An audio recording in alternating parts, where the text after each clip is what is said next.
I just finished watching Money in the Bank 2025 Los Angeles, and honestly, this probably was one of the best main events of 2025 so far. So let's go ahead and jump straight into the video and jump straight into Money in the Bank for the women. And I want to start off by saying, great match, absolute great match. I put out my predictions for Money in the Bank a few days ago, saying who I thought was going to win, why I thought these people were going to win, and so on and so forth. And so obviously, as you guys know, Naomi won the title. And first of all, I just want to say that yeah, I think that it couldn't have gone to someone better than Naomi, simply because of her ability to tell a great story, to keep the crowd hooked, and just to be unpredictable. Like I said in the last video, she has the ability to, especially as a heel, to bring so much drama to the Money in the Bank um, briefcase and cashing in. Just that whole thing, like we don't know what she's gonna do, and because she's so unpredictable, this could go so many ways, and I'm so excited for it. I think that the other women, they could have been pretty good for it, but I don't think any of them could create a story with the Money in the Bank briefcase like Naomi can, especially with this new heel character that she has going on. And so, first of all, I just want to say congrats to Naomi because, again, I think that she's perfect for this. I don't know which title she's going to go for. I don't know what she's going to do, which is kind of why I like it so much. I think that is just because it's so unpredictable. Um, it's kind of just like, let's see what happens. And I'm excited for everything. We also had Dominic Mysterio retain his title against Octagon Jr. I think his name was Octagon Jr. or something like that. Never seen him fight before. He reminded me a lot of Ray Phoenix, obviously, luchadors, and they kind of dress exactly the same. So, um, really got him mixed up a lot with Ray Phoenix. That's who I thought it was when I first like saw him until they announced his name. But I'm also excited for Dominic Mysterio to retain his title again. I'm not really sure what would have happened if Dom would have lost. If they're looking to combine the two franchises, I'm not really sure what they plan to do with that or like why that was the case. But I'm really excited to see what the next phase of this is for Dom. I think that in my opinion, I think that he should join the Seth faction. I just think that he fits in almost too perfectly with that faction, and plus with him kind of being on the outs with Finn, and I don't think that he really fits in there anymore. I think that they should kind of go and do a Judgment Day 3.0. But but yeah, I think that Dom will go into the Seth faction. I don't know when, but that's one of my predictions. Becky Lynch and Lyra Valkyria.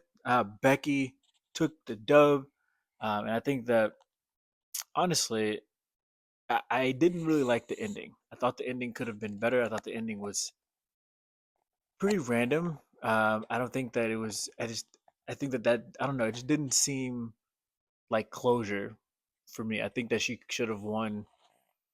Maybe not. I don't really care. I guess I don't really care if it was fair and square because obviously she's a heel character.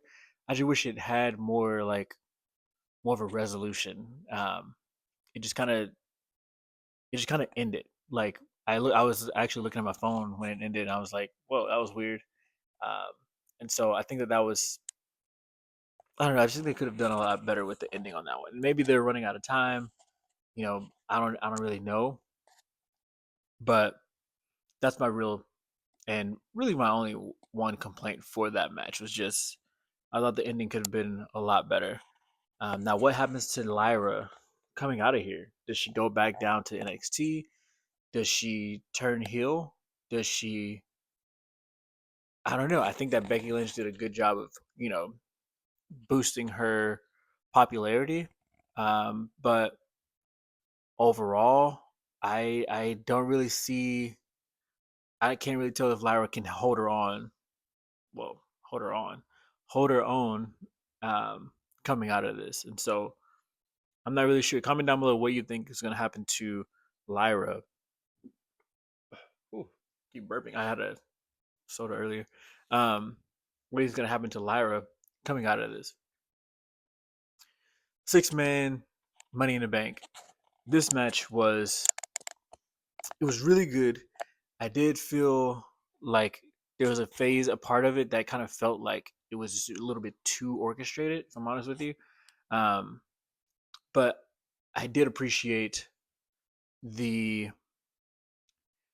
Okay, let me back up. So the beginning of it felt really orchestrated. It felt like the camera was focused on one person and one person at a time, and it felt like this person do your thing, and then when I go to this person, you do your thing, and it kind of just kept jumping between each person until probably about the middle of the match when they had the three ladders and everyone was kind of just like it was just drama um, on the ladders, and then they all were like trying to get up, and then they would knock someone down, and then Chad Gable did his thing where he ran from outside, jumped into the ladder, that made the other ladder fall into the other ladder, and like until that whole thing happened. Around that time, it started to get really good, and then obviously we had Braun and Bronson Reed come out, and then we had Jacob and JC come out, and I thought I thought everything after it got after everything after the three ladders was really good. Everything before that was really orchestrated, and they could have did a better job at it. But I love that we got a lot of stories continued, especially the Jacob and Solo story. I'm not sure where it goes from here, especially because of um, the story of Jacob and Damian Priest. But I did enjoy that they did continue that, and they did show the separation of Jacob from Solo Sokoa. So I thought that was really cool. I'm hoping that somehow we get Jimmy and Jacob on a team, some way, some form of fashion, and then I hope that Solo continues to build his faction with JC, and hopefully he has like Damian Priest and someone else to it. And then obviously we had Seth Rollins as the winner, which was part of my predictions as well. I had Naomi and Seth taking the W for the two Money in the Bank matches. Um, However, I did think that he was going to cash in tonight, and he didn't. And that was my one thing that I missed. I was 5 for 6 on the night, and the one thing that I got wrong was the fact that he was going to cash in. I thought he was going to cash in on Jay in the last match, but he didn't do it. So hopefully he does it tomorrow. Not tomorrow, but on Monday. Jey Uso and Cody Rhodes versus Logan Paul and John Cena. I honestly thought it was phenomenal. I thought this was the best match that John Cena has had since his return. And I say that with a grain of salt because I'm not necessarily saying that because of John Cena. Honestly, I think Logan Paul and Cody Rhodes made that match so much better than it actually was. Just the drama of Cody getting into the ring and getting the hot tag, and Logan Paul with the drone and the moonsault from the apron to the table. There was just so much between just Cody and Logan. Honestly, like I thought those two really made that match and did justice to the entire thing. And honestly, they just did phenomenal. Um, and then obviously at the end of that match, we got R-Truth returning, which no one expected. No, I thought it was Braun Breaker at first, and then I saw his lower back. It was obviously a black guy. Whoa. Um, and I saw his ankle, and I was like, oh wow. And I couldn't get out like who it was. I've been seeing a lot of videos of Omos. I'm not sure I say his name. The 7'3" guy, and I thought it was him, but I was like, no, he's shorter. So I was like, it can't be him. Well, like almost as taller, but the guy who was in the ring is shorter. And when he took off the ski mask or the hood and everything, like everyone went bananas, and I thought it was really cool to see him come back. Now, obviously, there was a re-signing of some sort, and I think that the agreement was that he has to be Ron Killings instead of R-Truth. And I'm not sure what that means. If he's going to be a heel character, if they just want to see someone different, I don't know what this is. But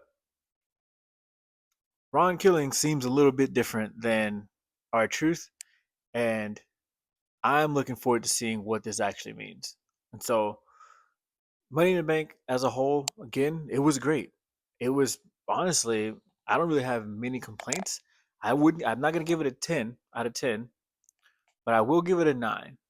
I'll give it a 9 simply because there are some mistakes in this match, in tonight. Um, However, they're not huge mistakes. They're just mistakes, and I can see certain things. But let me dive into those. So Dominic versus Octagon Jr. Love the match. However, did we really need it? I don't really think so. I don't think we actually needed that match by any means.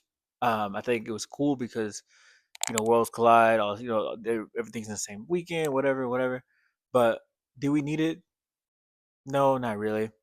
Um, we kind of also knew that Dom was going to win because if he loses, what happens? Like there's a lot of unanswered questions that I think that match could have been maybe pushed to Monday or just not done at all. Honestly, the match with Becky Lynch and Lyra, great match again. However, the ending was just kind of mediocre, and honestly, it didn't even feel real. Like I was just like, "Whoa, that's weird."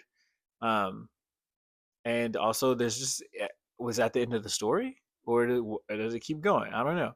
Um, but everything else was great. So I know I said a 9, but after even kind of going through those two, I think I'm going to drop it down even more to probably an 8.5 out of 10, simply because there's two matches here that honestly,